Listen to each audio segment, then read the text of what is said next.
This podcast is brought to you by Penji.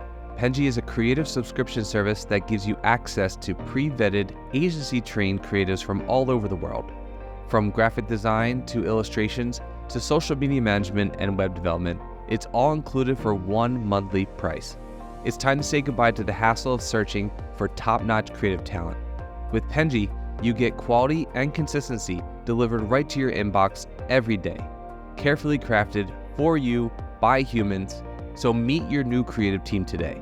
Head over to penji.co for more and enter the coupon code located within the podcast show notes.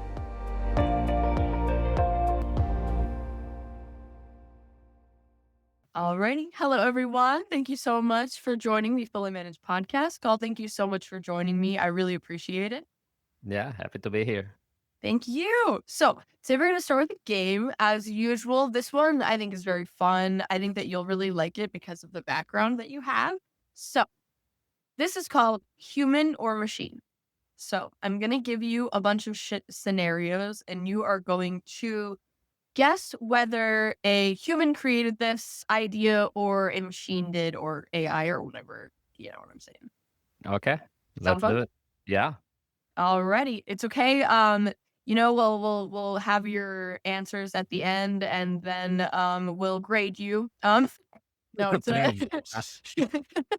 but yeah, I just hope that's fun. And no, there's no quizzing here. Okay, so I know I promised you no quizzing, and now I'm quizzing you, but No, it's totally fine. Also, like, I know how impossible those games are, so I'm ready to lose.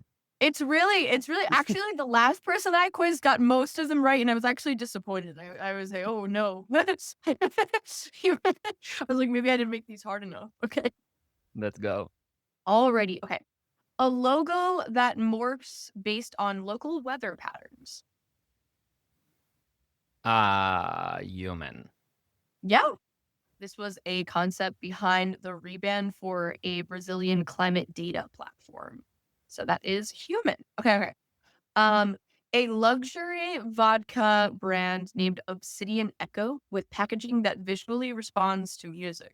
I thought this was really cool. These are all real things, but and it would be crazy. I couldn't really test you if they were all not real. So Machine. that is machine. This came from a multi-model AI branding sprint using DALL-E, ChatGPT, and Runway. It is human curated, obviously, but Yeah. it is a brand asset that was AI generated. Okay, next one. A perfume brand called I Am Trash, made from recycled fruit waste. I mean, it's one of those things that, like, the less governed AIs would totally come up with. So yeah, I'll go machine. It's actually human. Okay. I do love those though, because I totally understand what you're saying. Yeah, it's just like, basically that's what grok is. It's like, oh, we put some guardrails down and now this is the kind of ideas it comes up with. And it's like, everyone's like, oh, it's so human. It pierces. Great.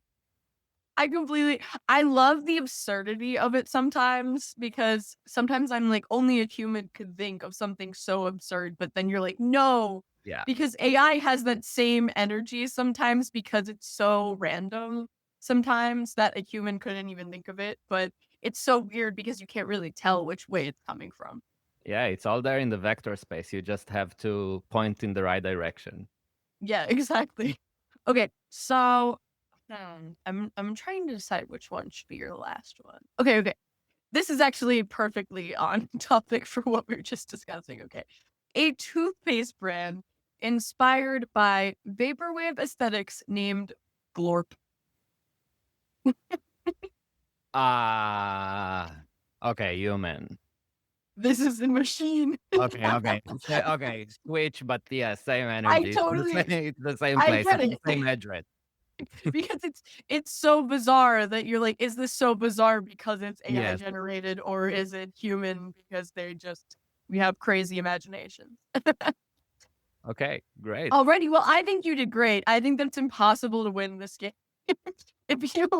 I would think you were AI if you got them all right anyway. So I think No, it speaks about something that I think about a lot, like in terms of like we we're so busy making machines like humanoids, then like of course like what it's like basically the whole like business of AI is now just like trying to imitate humans. So like that includes that. So I guess like those kind of tests are very useful to see how good they are at this specific task, even though they might have better tasks to deal with.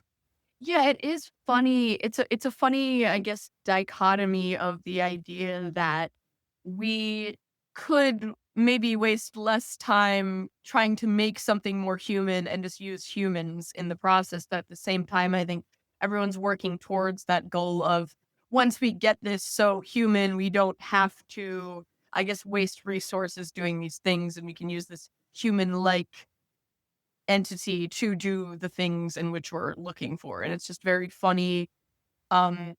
The road to this goal is a very funny one. Yeah, totally. So speaking of this kind of internal debate in our world, I see a lot of like humans versus AI. You make a really good case of like the importance of humans being in the loop. What do you think people get the most wrong about generative design? And what do you think like there are misunderstandings of often? Yeah, that's a great question. So I think that the most interesting part about generative design, or like what people get wrong about it, is basically what station or what time they got on the train. Because when I joined Proto, for instance, and this wasn't long ago, this was like 3 years ago, right? Like 2022. Um, Proto was always interested in generative design, but generative design was just something else. Generative design was a name for parametric systems, right? Like design systems that are built around rules and are completely governable, yet they keep regenerating themselves. So, like instead of just like saying, "Well, this is our brand colors and this is where the logo is," then you just exactly like your example of the logo that is drawing data from weather data, Mhm. like, and inspired by it. Basically, this is a parametric system, right? Like it takes weather data and it has like parameters that can change according to that. Therefore, every day a different logo. That's what generative design was just like a minute ago. Basically, a script based rule system that lets you, instead of like, you know, engraving your logo into a rock and kind of saying, well, this is what it is until I have enough money to recreate it, it gives you something that has both rules and flexibility, that gives you an identity, but also an identity that changes. Um, and I think that what happened is that generative took a different meaning in Mm. parallel. And now I think a lot of executives and a lot of marketers, people who are not necessarily like are really drawn to the tech, are confused between the two, because the people who like knew generative design when it was a rule system are very confused by diffusion models, for instance, right? Like what we call generative design right now. And I'm speaking now more about visual, but it's true to text in some way. It's just, again, like the way AI scrambled the generative game is like both fascinating and amazing, but I think also creates a lot of confusion and creates a lot of misunderstanding of like what the humans did all along. Mhm. Because in the last iteration of generative design, when it was a rule-based system, there was still like craft in it that made people still believe like, oh, like even though now I'm getting maybe something that looks more like a website instead of getting design assets or brand playbook, I still really understand why a designer is needed. Where now, when you're basically kind of prompting something and you get like you get an immediate asset back, people get confused about the role of humans. Yet um, they do the same thing. They translate purpose into asset. And the fact that, there's a meme, I don't know if you know it, of like, designers are safe from AI because it like AI needs clients to say what they want exactly, and that's not Mhm. going to happen. And I think That's that while so it's true. like a joke, it's also kind of true. Mhm. and and I think that there's like a lot of misunderstanding of what designers actually do, like how they read between the lines and how they, like look at what, good designers look beyond what you just ask them to do, or like how well you can how well a client can express themselves visually, and then translate this purpose to something that is that communicates purpose on scale. And the tools of generative A or generative B don't really change that, right? So I think that understanding how those systems work and what's the difference between the two can really help brands understand and like utilize those tools, find the right humans, and find the right system that like makes their brand more flexible, more communicative, more purpose driven, instead of just saying like, oh, we can cut that. It's not really gonna solve most of the problems. Yeah, no, I definitely really like what you said about how like designers have this vision that a lot of clients do not have. Like they have lightly a vision, but they're either poor at explaining it, or maybe they don't really know what they want at all. They just want something better than what they have or something more than what they have. And it's interesting because a lot of designers nowadays, I think I would say maybe almost all of them use a level of AI incorporated into their systems when they're doing design because it's just something that's very helpful at this point. It's not, I don't think at the point of replacing humans entirely in any way at all. It is developing. But I'm sure that they all include them and incorporate it into their work because it's just something that's extremely helpful. But I think that having someone who doesn't have a design brain, so to speak, instruct an AI tool to do something is not going to have as good of a result as if a designer is involved in it. And I think that's a really funny phenomenon that's happening right now. I even think of our service and the idea that you're working with humans that are designers, not any AI tool. But the best person to work with our designers is another designer because they're good at describing it to that person rather than someone who is maybe throwing like arbitrary terms out there or something that's like it's hard to understand their vision or they're so vague and then they realize that they don't like what's showing up. And I think that when creatives are in charge of these tools and the human is kept in the loop, so to speak, that you're going to have a better end result at this point in time. Like it's very difficult to oh, that actually goes into another point that you also made in your presentation about like taste is still human. And I was wondering if you could talk more on that because that's kind of what that made me think of. Yeah, like it's a great way to put it. And I think that one thing this made me think of is like fashion, for instance, or how AI and generative AI makes it a little bit like clothing. I don't know anything about fashion, like, unfortunately. I wish I would, but I clothe myself every day, thankfully. Everyone clothes themselves every day. Yet, would I want to clothe myself for the Met Gala? No way. I don't want to dress myself at scale. And it's not because I don't know how to dress myself. I know how to dress myself. It's because I don't read as many cues of the clothing as a stylist does.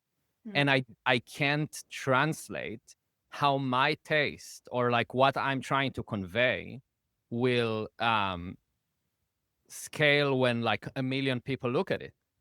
And I think that's like, we say taste, okay, but taste, of course, taste is very human, and taste is also very subjective, and it can get into like so many different aspects of it where we can like, but let's maybe like unfold this term. Like there are few different parameters on like even what taste is. So taste also develops, right? You can not like something one day and like it the other day. How does that happen for marketing teams or for like brands? It happens in politics, actually. It happens when like a designer is good enough in like explaining what they do, that people are bought into it, and like then they see the message in it. So that's also a big misconception of like, what the designer works is like. Designers can only design something that they can sell as a vision, not in terms of like, it's not a dirty thing. It's not a matter of like, oh, sales or money or exchanges. It's about selling the vision forward. It's about driving people and like having influence. And if they're good, they're able to get people to see it. So like what? Their taste changed overnight. Like they saw the email, they saw the assets. Their first impression was like, I don't like it. Yet they have the meeting the next day. They come out of it super excited and they feel very comfortable in it. Did their taste change? I don't think so, but they believe in something now. They believe in a message. They believe in something that a designer did, which is basically, again, reading visual, or reading like a visual communication and reading into more clues than I think what the clients can. And when they see like all these clues, and when they see how it's like translate the purpose, they are bought into it. And now you can think about it as taste. Again, like just think about the psychological trajectory of prompting an AI and getting something back. You don't go through that.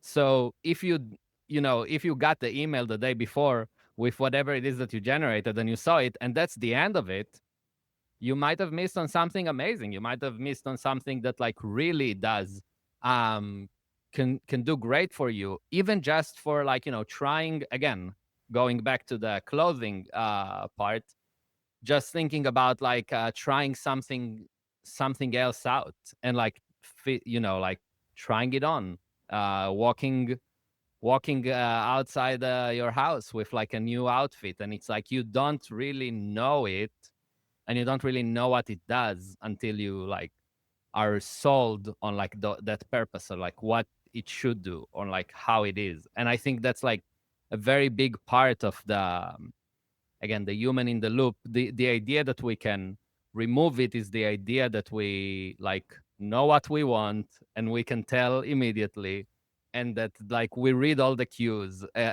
Then you don't need a stylist, you don't need the designer. Yeah, of course, like, but that's not how it is. It's all about communication. It was never about like, oh, like Figma skills, Photoshop skills, etc. That those are just like tools. They'll always shift. Yeah, no, I really love that point because I think that taste changing is something that's really heavily involved in liking a design or anything related to the design world. It's very interesting that so you can objectively look at something and say that's a bad design. I don't like that. But I think that the way that someone spins it or communicates like why they did that or the purpose of it or whatever it may be is indicative of whether it's successful or not. It doesn't actually necessarily matter the skill set sometimes. It matters more that you're able to communicate them. I think that marketing in a way is very persuasive, obviously. And I think that you can create something that I've seen so many styles that are in my tastes ugly, but I like them for some reason. And like I know that I would never wear them and I know that I don't understand them really, but the meaning behind them is something that I like. And I think it's all in the way that you spin it, and a something that is like an AI tool cannot really spin something for you. So you can look at something and objectively say, oh, well, I don't really like that. I don't understand the purpose or whatever it may be. But someone who maybe creates something that looks exactly like that can tell you, hey, this is why I made this for X, Y, and Z. And these are why it will work best for you to have it this way.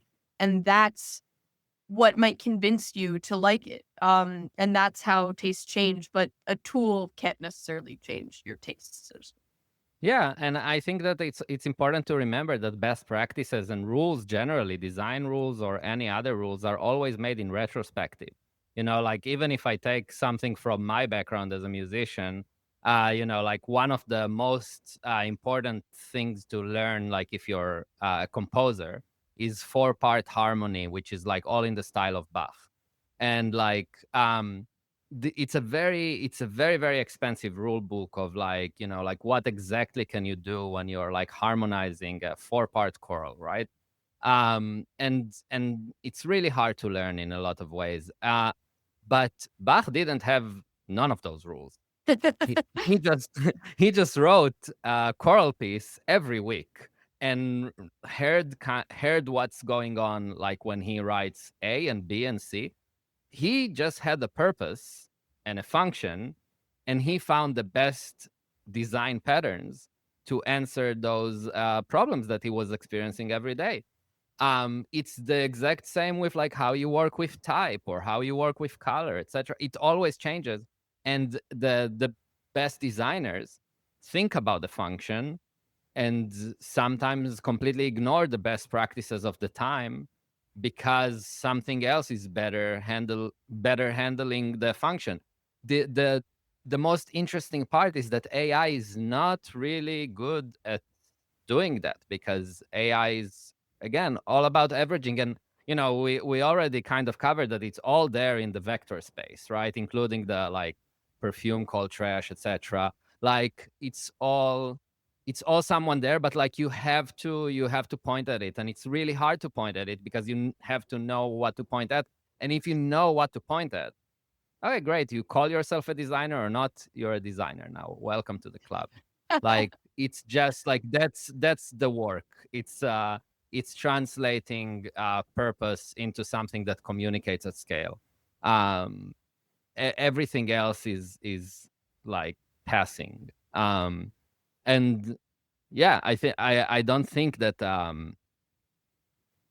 designing by the rules and like best practices are a good measurement for that at all.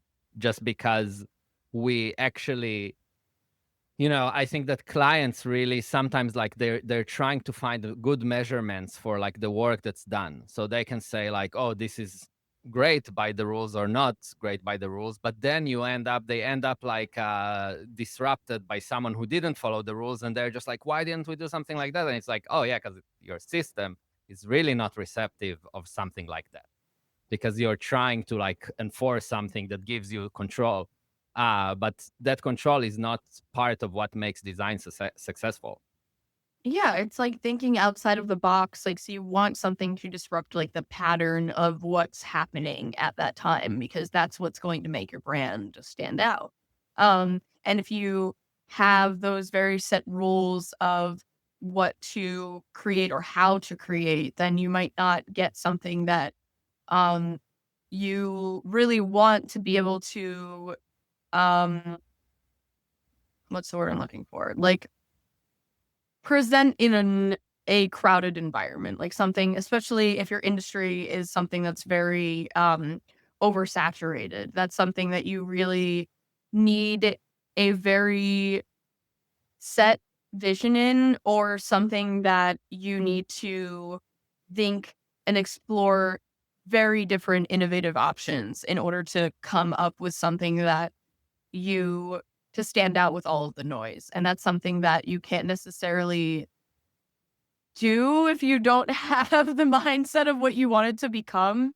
And that it goes back to what we've been saying this whole time about how you need that human-centered approach. And someone with vision in order to dictate the outcome of like an AI tool, Yeah, whereas they can't just necessarily come up with that with themselves. yeah, and I think it's a good question of what generative systems change is that instead of like humans being literally the painter with the paintbrush, it's gonna be like the person saying, oh, like everything needs to be more red. They change the rule book instead of changing like the actual painting.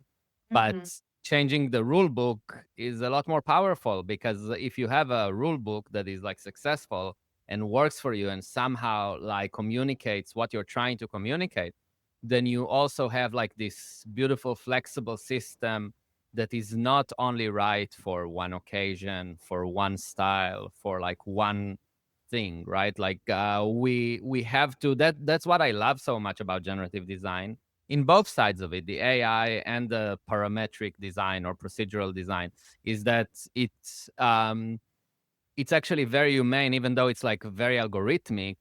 It gives you the flexibility to like again, like wear a button-down shirt one day and wear a t-shirt the other, and clothing is a great example also of parametric design, because there is like some sort of like a set that we know, like, oh, these things are needed, these things work together, yet it's also there's endless possibilities within it. So I think thinking like that as a brand gives you a lot of grounds you in the right side of your purpose and gives you a lot of flexibility to change slightly when you want to. Yeah, I think that it gives you this opportunity to experiment more because it's not taking nearly as much time to reorient yourself constantly.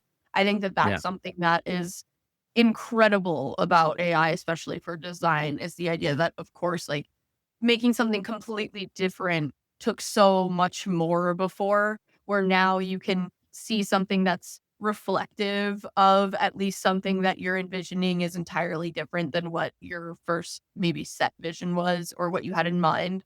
And being able to see like, oh, do I like this better? And now you have the opportunity to do that more and kind of be more flexible with those options rather than before where it might just take too much time that you can't see like what the better options are or what could be better than what you're looking at now.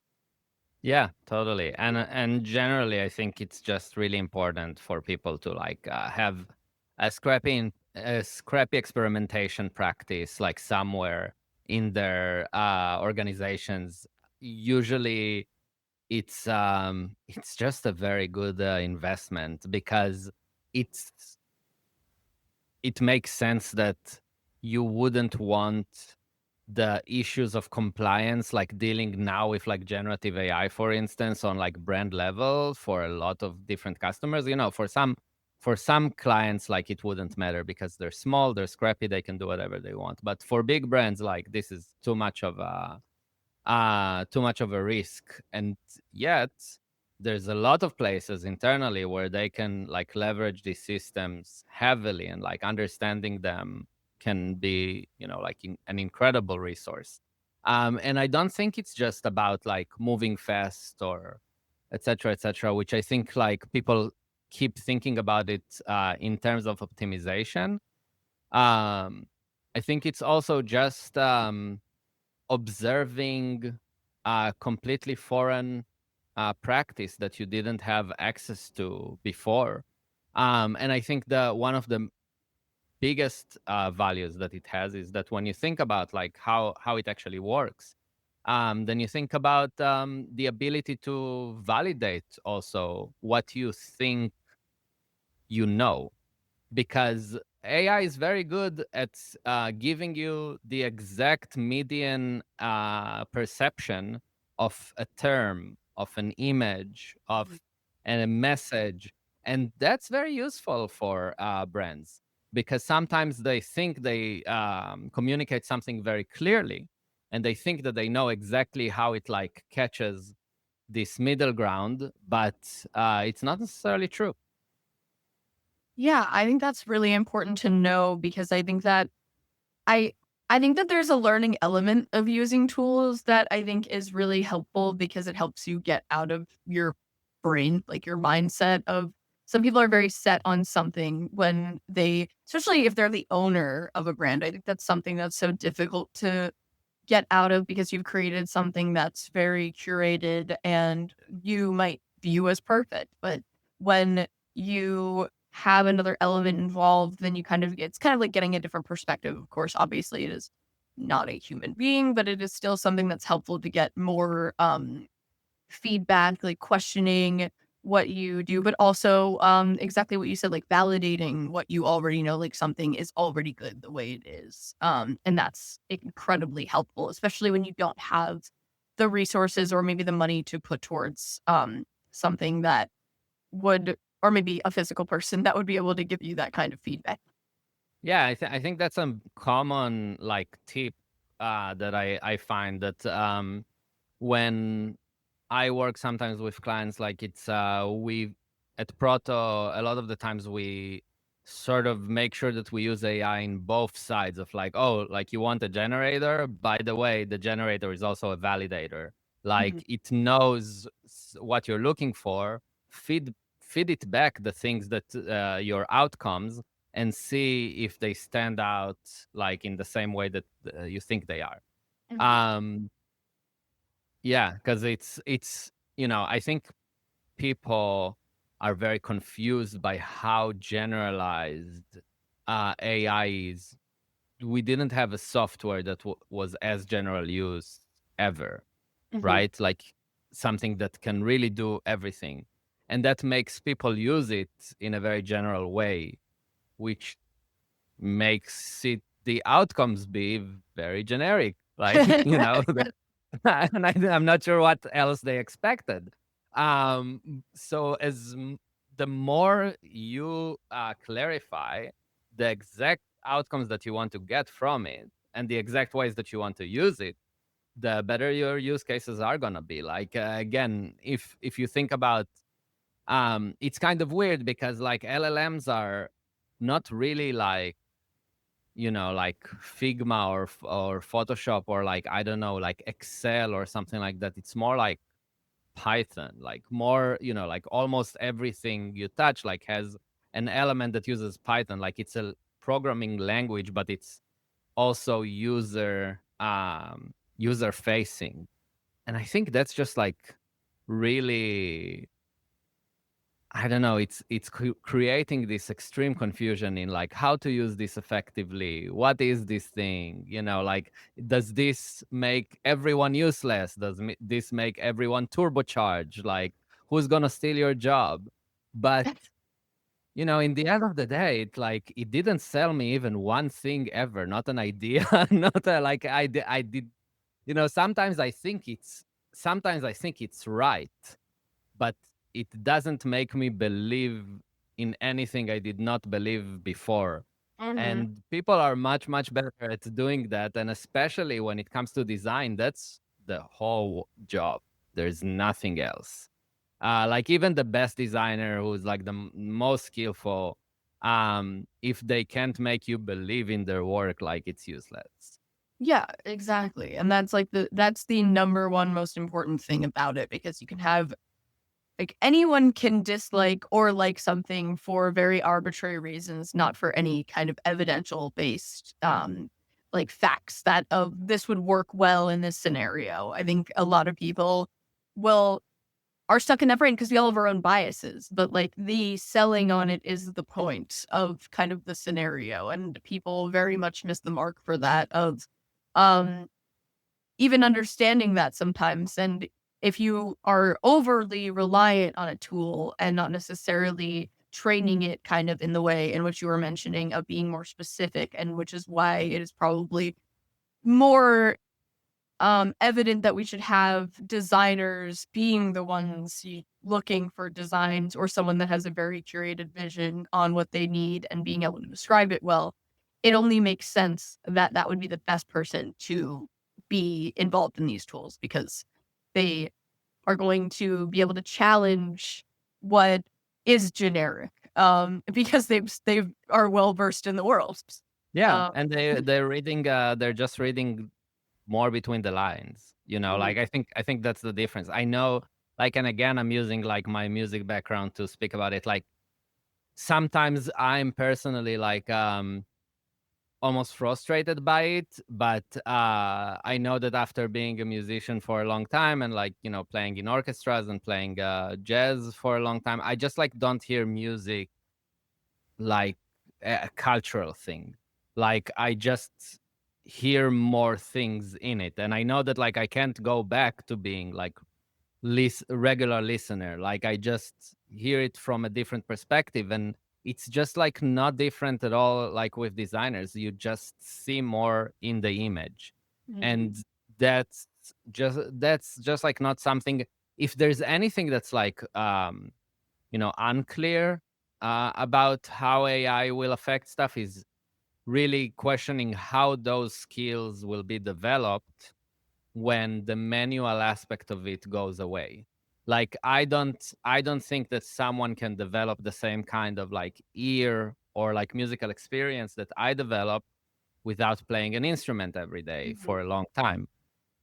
Even though we have like music generators that are very good, I don't think that using them consistently gives you the same kind of skill that I developed or my other musicians friend developed. So there's a big question on developing designer skills with AI that I really don't have answers to. But in terms of like the use case or the usage of designers, even with AI, I don't have any questions for it. I completely agree.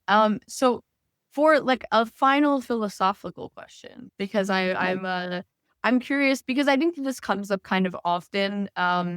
And since I'm not a designer myself, I'm always curious about the opinions on it. So having shifted kind of from like human made to human judged, so to speak, for like AI, how do we make sure that designers feel ownership in the designs that they are creating with a tool? Yeah, that's a huge question. So that gets into like the sort of generative versus generative conversation that we've had, like of the generative, like the parametric system, in which you really have all the ownership in some way because you created like a rule system. It's the same thing as like if I design the software is mine. It doesn't necessarily mean that the outputs of the software are mine, but like that's pretty easy. And then there's the question of like what it means for generative AI, meaning like diffusion models, for instance. So very, very quickly, diffusion models basically take noise, pure noise. Humans lie to them that that noise used to be some image, for instance, like a dog wearing a birthday hat or whatever. And then the diffusion model just cleans noise until it gets to what it can define as that original image. That and ownership in that world is, I think, gonna completely redefine how we think about, you know, the element of craft or like the element of ownership in craft. And I think it will redefine also like in everything, in like vibe coding, right? Like etc. There's just gonna be like a reorganization of where the ownership comes from. My bet would be that there's going to be a lot more focus on vision. And the more your vision is specific, the more you get to like be accredited for that ownership. While execution is just going to be a much smaller part of the of this. So also to elaborate on that. So for instance, my wife is a paper maker. She's an artist and a paper maker. So she makes paper by hand. And we talked about AI and other stuff in the way that it relates to her world. She's a very crafty person. She's like also doing ceramics and other stuff. And my bet is, like every other industrialization, it's just gonna kill a very large part of the middle. Unfortunately, if your work is just like sort of creating logos to like small businesses, it's gonna be really hard to keep that job. That being said, like if you're a fine artist that like, and your work is just like creating like super abstract stuff like on canvas, I think those things will Yeah. become much, much more valuable. because like those are gonna be like a lost art. Like you don't need the craft anymore to make them. The craft becomes um a very unique and a choice, right? So I think that that's going to be true for also for design, like handmade design and stuff like that will be probably then get like super overvalued, while a lot of the middle is going to be really undervalued, and the day-to-day work will be focused on vision work. So like designers can like execute really really quickly with tools that like we can't even really fully imagine, I guess. um, but it's gonna be more about vision than execution, and then there'll be the people who are focused on the execution. Like now you can get so many, like again, you can get plates, amazing ceramic plates that would be like reserved for like king for like nothing. But like if you go to some market in your city, you'll buy like some handmade plate for like, I don't know, $40 or something, and like that's normal, right? Like, but you don't have the person who like makes all the plates for the village anymore. Like that's just like gone, like a shoemaker and other stuff. So I think there's just gonna be like a middle that's skilled, and like the whole idea of like ownership is gonna be like kind of similarly in that, because again, like who makes a Nike shoe? I mean, I don't know, We don't know anybody. but the vision is like completely outsourced from that process. And like who designs it, like we probably know, and it's a bunch of people, and it's a lot of vision work and like all that, like again, and who makes it, who knows. Yeah. I think we're probably gonna see something like that. Yeah, I can definitely understand that shift. I also think that's kind of something that happens and has happened naturally through different aspects of industrialization. And I kind of see this as a parallel of like the very typical industrialization that we all kind of know. And yeah, I think that it's just kind of a changing of perspective of what is ownership of something, because if everyone's using this tool, there will still be a level of ownership in a way, but it won't be the same as it was before. It'll be something that's translated into a different way, like what you said is vision rather than the execution of it, because someone else or something else is doing the execution. Whereas you are just you are the front man, whereas the middleman is now this tool. And I think that there's not there will always be advancements, and I don't necessarily think that's a negative thing. I think it's just a shift. Yeah, yeah, and we see like we we see how designers and like other craftsmen, craftspeople like dealt with this in other industries. So like people sell like animation packs, and then people make use of these animation packs in their projects, right? Like who owns those animation packs? Like the artist, but they made it for other people to utilize so they can monetize a part of it, a part of their like vision and crafts, to